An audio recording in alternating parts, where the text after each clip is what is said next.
Hello, subscribers, and welcome back to the Bleeding Edge. My name is Colin Tedards, and I hope you all are having a great day today. Now, I'm sure last week you saw that NVIDIA reported their earnings, and it was another blowout. Okay, the company beat expectations really across the board, and it raised the bar again for its upcoming quarter in terms of revenue. Shares of NVIDIA soared to record highs again. The market value of NVIDIA is now larger than Google and Amazon. Now, get this, maybe even more impressively than that. The market value of NVIDIA is larger than Walmart, Tesla, Nike, Starbucks, and Netflix combined. Okay, so the astronomical rise of NVIDIA shares it's certainly increased the wealth of many shareholders, mostly on paper right now, and it has also raised the eyebrows of skeptics. NVIDIA shares and the AI trade, look, we know this can't last forever. Some might even say that the bubble has to burst at some point. But I think the question that we have to ask right now is, how do we know when? Will the AI trade and NVIDIA shares, will they peak in 2024? Will they start going down in 2025? Or will it be something that happens beyond that? Correctly identifying when the demand starts to level off will allow us to secure profits and not feel the pain that many investors feel when they watch their stocks go up, only to see them come right back down. Today, we're going to be talking about some of the signals that we're looking at internally here at our team at Brownstone Research. I want to share with you what we've been talking about to judge if and when the AI bubble is about to burst. So the first point, though, that I want to make is for demand for semiconductors, we're seeing that being strong through the end of 2024. We follow all the publicly traded semiconductor stocks and many of the private one as well. From all the chip designers, particularly the ones that are focused on AI, the NVIDIAs, the Broadcoms, the AMD, to the fabricators like TSM, all the way to the equipment makers like ASML and Applied Materials, no one, not a single one, is signaling a slowdown in demand. So that's the good news. But Wall Street is always or often forward looking. Okay. By the late summer or fall of this year, analysts are already going to be looking forward to 2025 and wondering what demand is going to be like and what is sales going to be like. If demand for AI chips starts to fall or even levels off in 2025, shares of most of these companies are probably going to peak in 2024.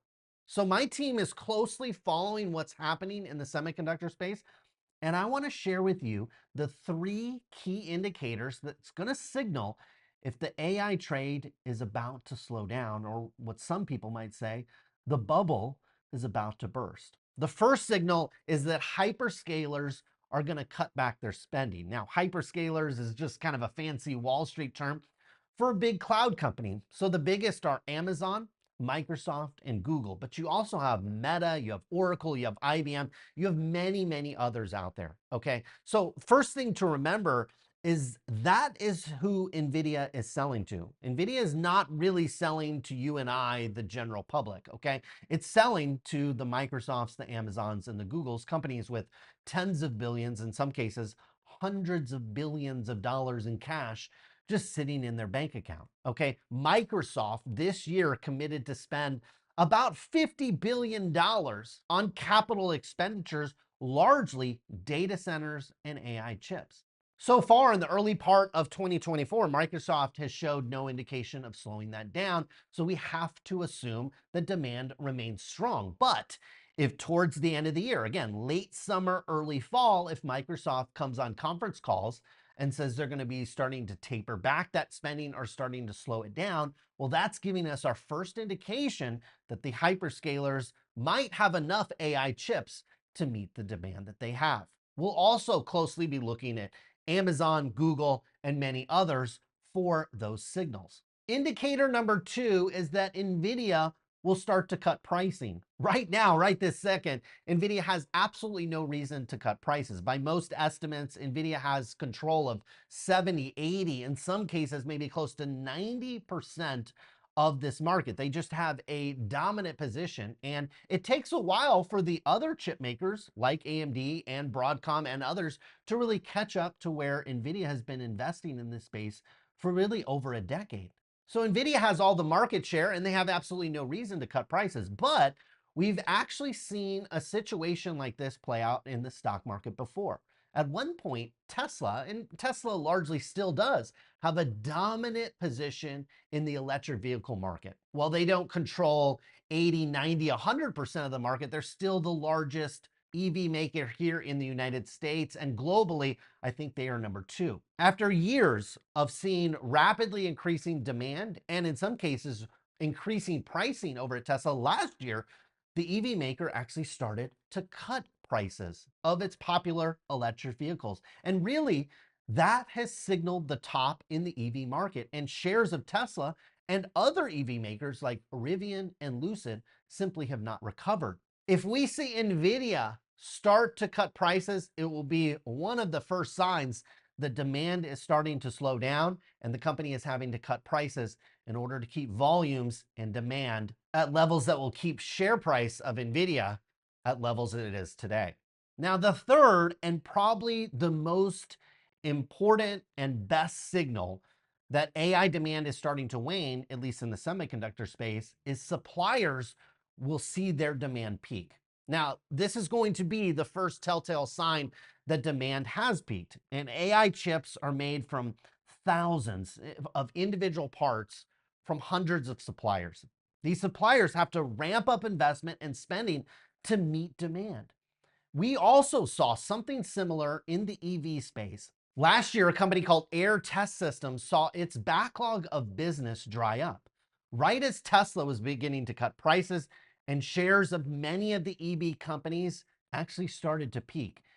Air Test Systems was the leading indicator of slowing EV demand and sales.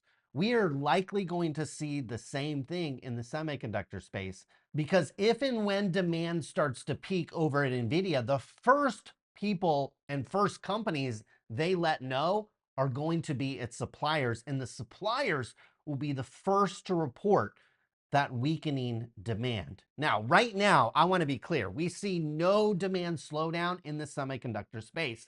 But historically, the semiconductor business has been very cyclical with many demand spikes and slowdowns. These stocks tend to be very volatile, and it's been a great trade over the past year. I think it will last into next year. But just like we've seen with other sectors, from housing to technology to electric vehicles, demand can slow down and the stocks can drastically go down after that demand falls.